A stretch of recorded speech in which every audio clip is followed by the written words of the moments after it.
నా పేరు శైలేంద్ర. నేను ఆంధ్రప్రదేశ్ తెలంగాణ బ్యాంక్ ఎంప్లాయీస్ ఫెడరేషన్కి సెక్రటరీగా నిర్వర్తిస్తున్నాను. అలానే bank of Baroda employees యూనియన్కి AP and Telangana state ప్రెసిడెంట్గా ఉన్నాను. నిన్న ఈవినింగే మేము హైదరాబాద్ నుంచి ఇక్కడికి రావడం జరిగింది.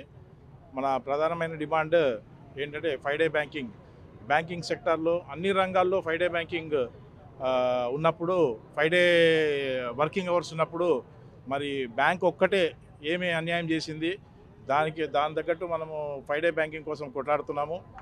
అదేవిధంగా మెయిన్ ఏంటంటే ఒకప్పుడు 27 ఉన్న పబ్లిక్ సెక్టర్ బ్యాంక్స్ని ఈరోజు 12 చేసి మొన్నటి వరకు 7 చేసి రాబోయే రోజుల్లో ఒక 4 పెద్ద బ్యాంకులే గవర్నమెంట్ బ్యాంకులు ఉంటాయని గవర్నమెంట్ చెప్తుంది.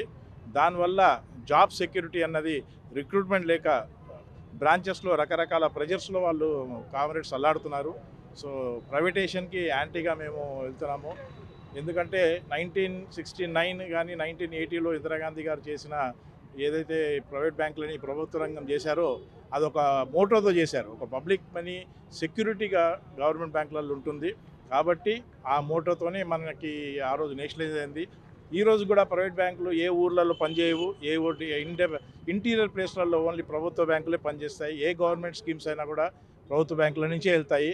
కానీ దాన్ని ప్రైవేటైజ్ చేస్తామంటే as a representative of all India bank employees association and Andhra Pradesh Telangana bank employees federation నుంచి మేము దీన్ని ఖండిస్తున్నాము. మా పోరాటాలు ఇలానే సాగుతాయి. ఫస్ట్ అండ్ ఫార్మోస్ట్ మా demand is 5 day banking implement చేయాలి. ఎందుకంటే బ్యాంకింగ్ రంగంలో రెగ్యులేటరీ ఏదైతే ఆర్బీఐ ఉందో అది కూడా 5 డే వర్కింగ్ అవర్స్ ఉన్నది. అలానే అన్ని రంగాలు ఉన్నప్పుడు బ్యాంక్ ఒకటి ఎందుకు అన్నది మా ఒక ప్రధానమైన డిమాండ్. అండ్ ఇది సాధ్యత తీరుతాం.